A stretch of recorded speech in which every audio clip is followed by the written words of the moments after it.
एक बार की बात है। एक बड़ा सा जहाज तूफान की वजह से डूब गया। उस जहाज में जितने भी लोग थे वो भी जहाज के साथ डूब गए, एक आदमी को छोड़कर। वो आदमी वहां से बच निकला और एक सुनसान आइलैंड पर जाकर बेहोश हो गया। सुबह जब वो होश में आया, उसने देखा कि वो एक सुनसान आइलैंड पर था, जहां पर दूर दूर तक कोई भी नजर नहीं आ रहा था। वो ऊपर वाले की तरफ देखकर दुआ मांगने लगा कि मेरी मदद करो, इस सुनसान आइलैंड पर किसी न किसी को भेज दो। लेकिन वहां उसकी मदद के लिए कोई नहीं आया। दिन गुजरते गए।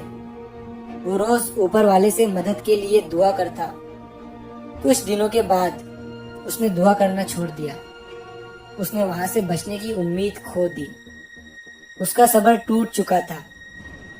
तभी उसने लकड़ियां इकट्ठा की और उनसे एक टेंट बनाया। उसने नारियल के झाड़ से बहुत सारे नारियल तोड़े और खाने के लिए मछलियां पकड़ने लगा। 15 से 20 दिन गुजर चुके थे। उस आदमी ने वहां से निकलने की पूरी उम्मीद खो दी थी। इसीलिए उसने तकरीबन 20 दिन की मेहनत के बाद वहीं पर लकड़ियों का एक घर बना लिया था। एक दिन जब वो जंगल में नारियल तोड़ने के लिए गया और वापस आया, तो उसने देखा कि उसने जो घर बनाया था उसमें आग लग गई थी और वो पूरी तरह से जलकर राख हो गया।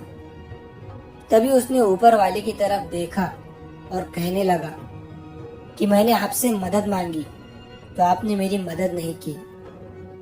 जब मैंने रहने के लिए घर बनाया तो आपने उसे भी जला दिया। वो आदमी सारी रात ऊपर वाले को कोसता रहा और वहीं सो गया। जब वो सुबह उठा तो उसने देखा कि एक बहुत बड़ा जहाज उस आइलैंड के किनारे पर खड़ा हुआ है। वो ये देखकर बहुत खुश हो गया और तुरंत जहाज पर चढ़ गया। जब उसने पायलट से पूछा कि उन्हें कैसे पता चला कि वो इस सुनसान आइलैंड पर है, तब पायलट ने कहा कि तुमने आग जलाकर जो सिग्नल हमें भेजा था उसी की वजह से हम इस आइलैंड पर आए हैं। तभी उस आदमी ने कहा कि मैंने तो कोई सिग्नल नहीं भेजा था।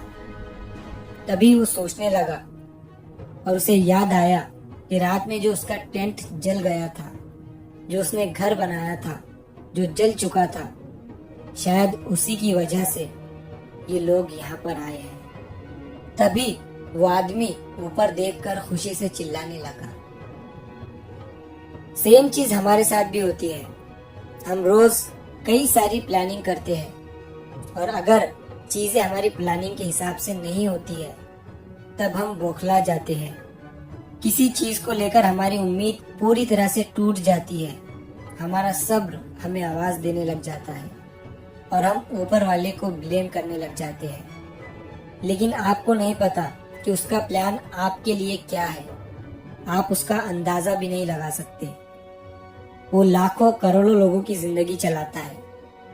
उसे सब पता है कि कब किसे क्या देना चाहिए और किसे क्या नहीं देना चाहिए। जब भी आपकी लाइफ में बुरा हो रहा हो, जब चीजें आपके हिसाब से नहीं हो रही हो, तब उस पर भरोसा रखना। उसके पास जरूर आपके लिए कोई प्लान है। वो दूसरा दरवाजा खोले बिना पहला दरवाजा बंद नहीं करता। तो कभी भी उम्मीद मत छोड़ना।